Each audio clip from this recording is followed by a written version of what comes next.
ব্যর্থতার দায় নিয়ে পদত্যাগের ঘোষণা দিয়েছেন সেনাপ্রধান জেনারেল ওয়াকারুজ্জামান। তিনি পদত্যাগ করেছেন বলে সেনাবাহিনীর এক বিবৃতিতে জানানো হয়েছে। ব্যর্থতার জন্য নিজের দায় স্বীকার করে তিনি বিদায় নিচ্ছেন। দেশ জুড়ে রাজনৈতিক উত্তেজনার মধ্যেই অবশেষে পদত্যাগ করলেন সেনাপ্রধান ওয়াকারুজ্জামান।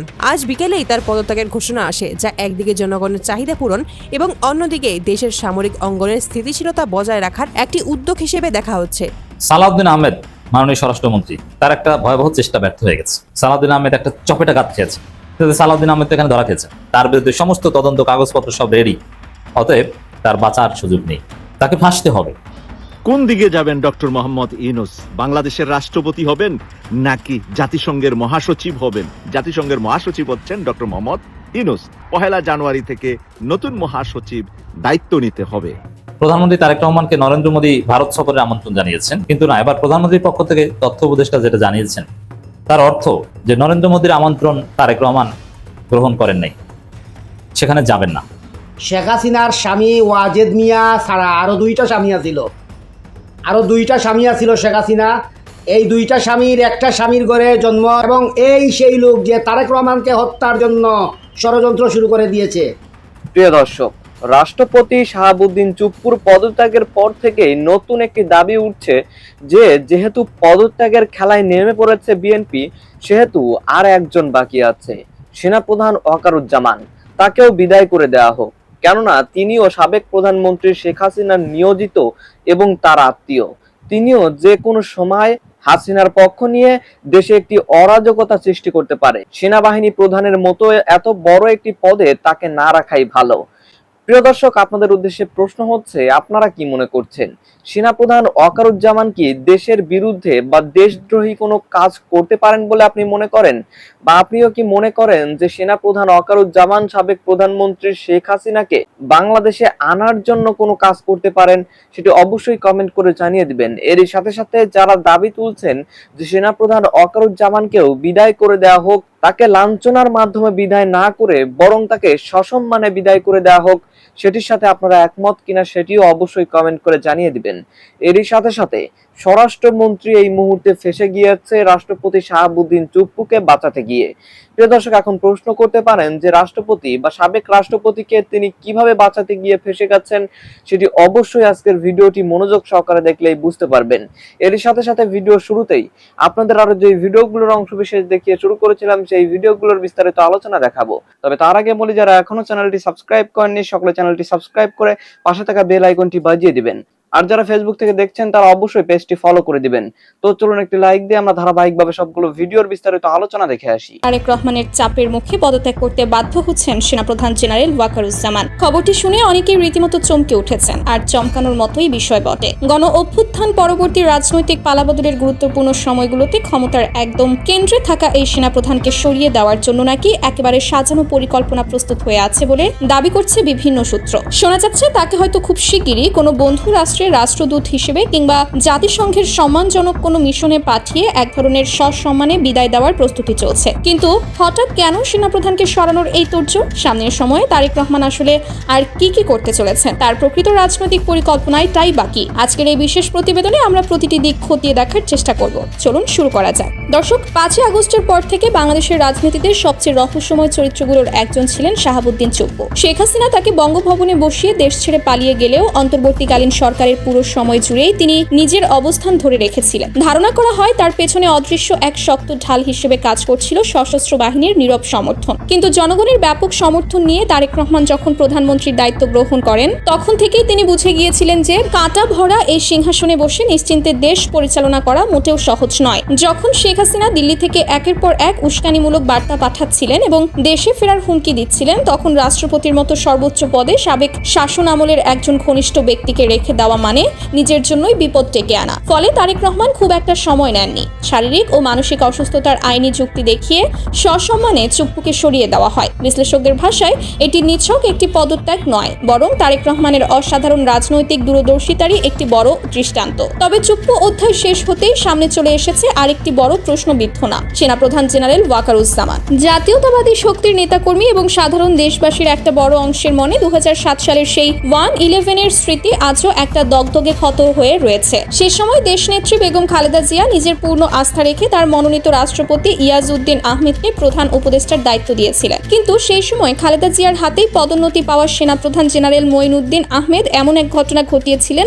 যা কেউই আশা করেননি। জরুরি অবস্থা জারি করে বঙ্গভবন কার্যত দখলে নেওয়া হয়েছিল বলে অভিযোগ রয়েছে। শুধু তাই নয়, বিএনপি চেয়ারপারসনকে গ্রেফতার করা হয় এবং জিয়া পরিবারকে ক্যান্টনমেন্টের মইনুল রোডের বাসভবন থেকে নির্মমভাবে উচ্ছেদ করা হয় বলে অভিযোগ রয়েছে। আর সবচেয়ে বড় আঘাতটা এসেছিল সে সময়ের তরুণ নেতা তারেক রহমানের ওপর। রিমান্ডের নামে তার ওপর যে নির্যাতন চালানো হয়েছিল তার কারণে দীর্ঘ 17 বছর তাকে প্রবাসে কাটাতে হয়েছিল। এই তিক্ত অতীত তারেক রহমান কখনোই ভুলতে পারেননি বলেই ধারণা করেছেন ঘনিষ্ঠ মহল। তিনি ভালোভাবেই জানেন সেনাবাহিনীর ভেতরের একটা অংশ এবং আন্তর্জাতিক ষড়যন্ত্রকারীরা যে কোনো মুহূর্তে একটি নির্বাচিত সরকারকে টলিয়ে দেওয়ার জন্য প্রস্তুত থাকতে পারে। তাই 2007 সালে মঈনুদ্দিন আহমেদ যা করেছিলেন, 2026 সালে এসে ওয়াকারুজ্জামান যেন তার পুনরাবৃত্তি ঘটাতে না পারেন, সে লক্ষ্যে তারেক রহমান এবার আগেভাগেই সব পথ বন্ধ করে দিতে চাইছেন বলে ধারণা করা হচ্ছে। এখন প্রশ্ন আসতেই পারে, জেনারেল ওয়াকারুজ্জামানকে নিয়ে তারেক রহমানের মনে এত সন্দেহ কেন তৈরি হলো? চলুন রাজনৈতিক সমীকরণগুলো একে একে মিলিয়ে দেখি। প্রথমত, সেনাপ্রধান ওয়াকারুজ্জামান শেখ হাসিনার নিকটাত্মীয়, আর 5ই আগস্টে শেখ হাসিনাকে সামরিক বিমানে নিরাপদে ভারতে পৌঁছে দেওয়ার পেছনে তার ভূমিকা মুখ্য ছিল বলে অভিযোগ রয়েছে, জানিয়ে শুরু থেকেই সাধারণ মানুষের মনে সন্দেহ ও ক্ষোভ জমে আছে। দ্বিতীয়ত, ডক্টর ইউনূসের নেতৃত্বাধীন অন্তর্বর্তীকালীন সরকারের সময় দেশে যেভাবে অস্ত্রবাজি, অরাজকতা এবং আইন শৃঙ্খলার অবনতি দেখা গিয়েছিল, সেনাপ্রধান হিসেবে তিনি তা কঠোর হাতে দমন করতে পারেননি। মানুষ আশা করেছিল সেনাবাহিনীর উপস্থিতিতে শান্তি ফিরবে, কিন্তু বাস্তবে দেখা গেছে অনেকটাই বিপরীত চিত্র। তৃতীয়ত, অন্তর্বর্তীকালীন সরকারের বেশ কয়েকজন সাবেক উপদেষ্টা এবং বৈষম্য বিরোধী ছাত্র আন্দোলনের কয়েকজন সমন্বয়কও প্রকাশ্যে অভিযোগ তুলেছিলেন যে সেনাবাহিনীর একাংশের ছত্রছায়ায় নতুন মোড়কে আওয়ামী লীগের পুনর্বাসনের একটা প্রচেষ্টা চলছে। এত বড় ঝুঁকি মাথায় নিয়ে কোনো নির্বাচিত প্রধানমন্ত্রী কি একজন সন্দেহভাজন সেনাপ্রধানকে পদে বহাল রেখে নিশ্চিন্তে থাকতে পারেন? এই প্রশ্নই তুলছেন বিশ্লেষকরা। তারেক রহমান রাজনীতির মাঠে যেমন একজন দক্ষ খেলোয়াড় হিসেবে পরিচিত, তেমনি প্রশাসনিক কৌশলেও তিনি ক্রমশ পরিণত হয়ে উঠেছেন বলে মত অনেকের। ধারণা করা হচ্ছে তিনি জানেন যে হঠাৎ একটি আদেশে সেনাপ্রধানকে সরিয়ে দিলে বাহিনীর ভেতরে নেতিবাচক প্রক্রিয়া তৈরি হতে পারে। তাই তিনি এগোচ্ছেন অনেকটাই ধীরে ও পরিকল্পিতভাবে। সালাউদ্দিন আহমেদ মাননীয় স্বরাষ্ট্রমন্ত্রী, তার একটা ভয়াবহ চেষ্টা ব্যর্থ হয়ে গেছে। দর্শক, সালাউদ্দিন আহমেদ একটা চপেটাঘাত খেয়েছে। শাহাবুদ্দিন চুপ্পু, যেহেতু সালাউদ্দিন আহমেদ এসালামের লোক স্বরাষ্ট্রমন্ত্রী এবং শাহাবুদ্দিন চুপ্পু এসালামের লোক, তো এসালামের কানেকশন গোড়া, এটা কিন্তু এই ক্ষেত্রে তাদের মৌলিকত্ব ঐক্য ঠিক আছে। আওয়ামী লীগ বিএনপি করে তাতে ঠিক সমস্যা নেই, কিন্তু এসালাম হলে আমরা সবাই এক। যেমন আমাদের আঞ্চলিকতা কাজ করে পৃথিবীর যেখানে যে, ঢাকা বিশ্ববিদ্যালয় থেকে আমি আঞ্চলিকতা দেখে আসছি যে আমরা বরিশালিয়া। অতএব বরিশাল তুমি বাবা বিএনপি করো, জামাত করো, মানে ছাত্রদল করো, শিবির করো, কোনো ব্যাপার না, তুমি বরিশাল, এটাই হচ্ছে বড় পরিচয়। ছাত্রলীগের সময় এটা চলতো, একদম সরাসরি ধরা খেলে তখন ভিন্ন কথা, কিন্তু পর্দার অন্তরালে এগুলো ক্ষমা করা হতো। ছাত্রদল, শিবির এদেরকে ছাত্রলীগ পুনর্বাসন করতো জাস্ট আঞ্চলিকতার কারণে, জেনে শুনে পদ দিত। এবং বিদেশেও আপনি যদি ইউকেতে যান, সেখানেও দেখবেন যে বরিশাল কোরআম আছে। ইতালিতে যান, বরিশাল কোরআম আছে। বিভিন্ন অঞ্চলে আছে। মাদারীপুরের লোকজনের মধ্যে এই গ্রুপিংটা আছে। সবচেয়ে বেশি বরিশাল, চাঁদপুর, এদের মধ্যে, নোয়াখালীদের মধ্যেও আছে। তো দর্শক, এরকম বিএনপির সরকারের মধ্যে আছে এসালম কোরআন, যে আওয়ামী লীগ বিএনপি যা করো ব্যাপার না, কিন্তু এসালম তো, তাহলে আমি তুমি এক। তো এক এসালম আর এক এসালমকে, মানে এসালমের আন্ডা বাচ্চাগুলো বাঁচানোর চেষ্টা করেছিল সালাউদ্দিন আহমেদ।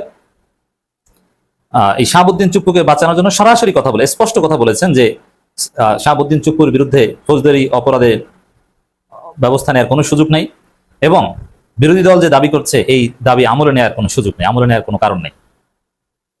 অথচ আইনমন্ত্রী নিজেই বলেছেন যে আমলে নেওয়া হবে, তদন্ত করা হবে। চপেটাঘাত তো আইনমন্ত্রীর মাধ্যমে একটা খেয়েছেন। এবার প্রধানমন্ত্রীর পক্ষ থেকে যেটা বলা হয়েছে, ডাক্তার জাহেদ যেটা বলেছেন, পদত্যাগী রাষ্ট্রপতির আগের অপরাধের বিচারে বাধা নেই। সালাউদ্দিন আহমেদ তো এখানে ধরা খেয়েছেন, সালাউদ্দিনের দায়মুক্তি চলছে না, তাহলে কি শাহাবুদ্দিন চুপ্পু ফেসে যাচ্ছেন? দেশ থেকে নিষেধাজ্ঞা সত্যিকার অর্থে আসবে, বিচারের মুখোমুখি হতে হবে। দেখেন, এখানে এটা বিএনপির জন্য একটা ডেঞ্জার পয়েন্ট। বিএনপি যদি শাহাবুদ্দিন চুপ্পুকে দেশ ত্যাগ করতে দেয়, এটা বিএনপির জন্য ডিজাস্টার। কারণ শাহাবুদ্দিন চুপ্পুর হাতে যেসব বিএনপির মাল মশলা, চুপ্পু বিদেশে যে যদি সেগুলো বলে দেয়, বিএনপির মান সম্মান থাকবে না। আর দেশে থাকলে গ্রেপ্তার না করলেও বলার সাহস পাবে না, কারণ গ্রেপ্তার আতঙ্কে থাকবে। আর গ্রেপ্তার হওয়ার চাইতে গ্রেপ্তার আতঙ্কে থাকাটা বেশি ভয়াবহ। তো দর্শক, পদত্যাগী রাষ্ট্রপতি শাহাবুদ্দিন চুপ্পুর আগের অপরাধে বিচারে বাধা নেই, এটা ডাক্তার জাহিদুর রহমান সংবাদ সম্মেলনে বলেছেন, প্রধানমন্ত্রী তথ্য উপদেষ্টা। কিন্তু প্রধানমন্ত্রী তথ্য উপদেষ্টা যা বলেন ওটা প্রধানমন্ত্রীর বক্তব্য, প্রধানমন্ত্রীর পক্ষ থেকে তিনি বলেন, যেহেতু প্রধানমন্ত্রী নিয়মিত সংবাদ সম্মেলনে আসতে পারেন না বা আসা উচিত না, তো এই কাজটা জাহিদুর রহমান বলেন। বুঝতে পারছেন সরকারের মোটিভ কি?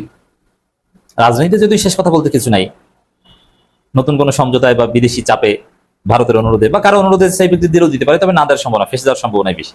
যেভাবে চারদিকে জামাতের লোকজন একের পর এক মামলা দিয়ে তাকে ফাঁসাচ্ছে, তার বিরুদ্ধে সমস্ত তদন্ত কাগজপত্র সব রেডি, এই পরিস্থিতিতে সেম অভিযোগে অনেকের বিরুদ্ধে অলরেডি দেশ থেকে নিষেধাজ্ঞা এসেছে, অনেকে মামলার আসামি, কেউ জেলে, সেম অভিযোগে সেম মানের আসামি, 12 নম্বর আসামি, কোথাও অন্য এরকম নানান পর্যায়ের আসামি শাহাবুদ্দিন চুপ। অতএব তার বাঁচার সুযোগ নেই, তাকে ফাঁসতে হবে। সেই বক্তব্যটা খুব ইম্পর্টেন্ট। একই সাথে প্রধানমন্ত্রীর পক্ষ থেকে আরেকটা বক্তব্য খুব ইম্পর্টেন্ট, এটাকেও আমরা অ্যাপ্রিসিয়েট করি। প্রধানমন্ত্রী তারেক রহমানকে নরেন্দ্র মোদী ভারত সফরের আমন্ত্রণ জানিয়েছেন ব্রিক্স সম্মেলনে সেপ্টেম্বরে, এবং এই আমন্ত্রণটা অত্যন্ত তাৎপর্যপূর্ণ ভাবে জানিয়েছেন। এই আমন্ত্রণ অগ্রাহ্য করা একটা বার্তা হবে, আর আমন্ত্রণে গেলে তো আর এক অঘটন। তো আমন্ত্রণটা এখন পর্যন্ত আমরা শামাউবাইদের কণ্ঠে আমন্ত্রণ গ্রহণ করার একটু ইঙ্গিত পেয়েছিলাম, কিন্তু না, এবার প্রধানমন্ত্রীর পক্ষ থেকে তথ্য উপদেষ্টা যেটা জানিয়েছেন, তার অর্থ যে নরেন্দ্র মোদীর আমন্ত্রণ তারেক রহমান গ্রহণ করেন নাই, সেখানে যাবেন না। যেমন তিনি বলছেন ভারত ব্রিক্স সম্মেলনে যাওয়ার সিদ্ধান্ত হয়নি, এর মানে না যাওয়ার ইঙ্গিত এটা, ব্রিক্স সম্মেলনে যাবেন না। আর যদি না যান দাওয়াতে, এর মানে ভারতকে অ্যাভয়েড করছে বাংলাদেশ, নরেন্দ্র মোদীকে দাম দিচ্ছে না। মোদী কি বললো বা বললো না, বলার এতে সুযোগ দিচ্ছে না। ভারত সফরে গেলে সাইডলাইনে বৈঠক হতো ডেফিনেটলি মোদীর সাথে, তারেক রহমানের, তখন মোদী তার অবস্থান বলতো বা অ্যাপ্রোচ করার চেষ্টা করতো। মোদীকে এই কথা বলার এই সুযোগ দিচ্ছে না তারেক রহমান, এবং এই সিদ্ধান্তের উপর আমরা বিশ্বাস করি তারেক রহমান ইস্তেকামত থাকবেন, তিনি ভারত সফরে যাবেন না। আর চুপ্পুর সেফ এক্সিট বা এগুলোও কিন্তু ওই ভারতের সাথে সম্পর্কের বিষয়। ভারত যদি ম্যানেজ করতে পারে বিএনপি সরকারকে, তাহলে সেফ এক্সিট পাবে। আর বাংলাদেশের ভিতরে ওই এসালমের দৌড়, এটা সালাউদ্দিনদের তৎপরতা, এটা কাজ। বিএনপি একদম বোকা না যে সালাউদ্দিন আহমেদ যা বলবে, সালাউদ্দিনের বিরুদ্ধে বিএনপিতে নানান গ্রুপ রয়েছে, হয়তোবা সালাউদ্দিনের পাওয়ারটা বেশি, কিন্তু অন্য সবাই আঙ্গুল চুষবে এটা মনে করার কোনো কারণ নেই। সালাউদ্দিন বিরোধী একটা শক্তিশালী গ্রুপ বিএনপিতে আছে, অর্থাৎ তারা কিন্তু চুপ্পুকে ধরতে চায়। বিশেষ করে বিএনপিতে নানান গ্রুপ আছে, London group, Salahuddin group, Rizvi group, Fakhrul group, Bakul group. তবে ওই যারা সালাউদ্দিন গ্রুপ, লন্ডন গ্রুপ, ভাইয়া গ্রুপ, আম্মা গ্রুপ, এর মধ্যে যারা জেল খাটা এবং ত্যাগী গ্রুপ, যারা দেশে ছিল, জেল খেটেছে, পালিয়েছিল, ত্যাগ তিতিক্ষা আছে। লন্ডন গ্রুপের তো কোনো ত্যাগ নাই, তারা তো লন্ডনে আরাম বিলাসী জীবনযাপন করেছে, তারা মেধাবী, এটা হচ্ছে তাদের যোগ্যতা, মেধার জোরে তারা এখন বড় বড় পদ পদবি পেয়েছে। আর যারা দেশে থেকে ত্যাগ তিতিক্ষার শিকার হয়েছে, যারা দেশে থেকে জেল খেটেছে, এই গ্রুপটা অ্যাটলিস্ট চুপ্পুর সেফ এক্সিট কিছুতেই মানতে পারবেন না, মানবেন না। শেখ হাসিনার স্বামী ওয়াজেদ মিয়া ছাড়া আরও 2টা স্বামী আছিল, আরও 2টা স্বামী আছিল শেখ হাসিনা। এই 2টা স্বামীর একটা স্বামীর ঘরে জন্ম শান্তা ফারজানা, আর আরেকটা জারদ সন্তান এই মেহেদি। এই মেহেদি শেখ হাসিনার জারদ সন্তান, পালিত কুত্তা। এই যে তার কথাগুলা শুনলেই বুঝতে পারবেন সে যে কত বড় বাংলাদেশ বিরোধী, এবং এই সেই লোক যে তারেক রহমানকে হত্যার জন্য ষড়যন্ত্র শুরু করে দিয়েছে।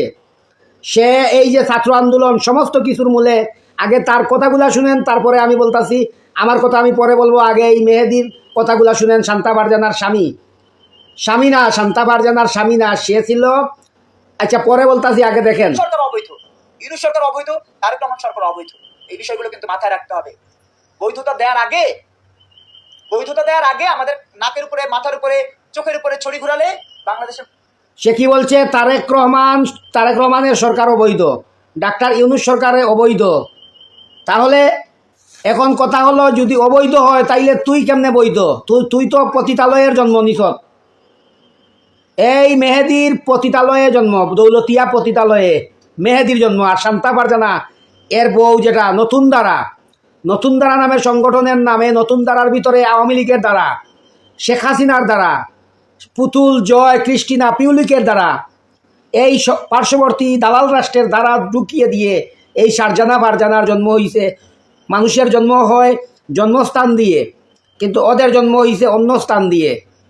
এই মেহেদি এক সময় টুকাইছিল কাউরান বাজার থেকে বিভিন্ন ধরনের নজিস, খারাপ জিনিসগুলা, ময়লা আবর্জনা দোলা করে একসাথে করে একত্র করে বাঙালির দোকানে বিক্রি করে সে তার দিন যাপন করত, সেই শান্তা ফারজানাকে নিয়ে। এই শান্তা ফারজানা এবং মেহেদি বর্তমানে 27 কোটি টাকা আওয়ামী লীগ তাদেরকে দিয়েছে। সেই 27 কোটি টাকার বিনিময়ে একটার পরে একটা আমি বর্তমান সরকারকে বলতে চাই, এই যদি সাধারণ এই মেহেদিকে যদি ভয় পান, এই শান্তা ফারজানাকে যদি ভয় পান, এই বাংলাদেশের সিংহাসনকে আপনি কেমনে জীবিত রাখবেন? আপনি ক্ষমতায় কেমনে থাকবেন?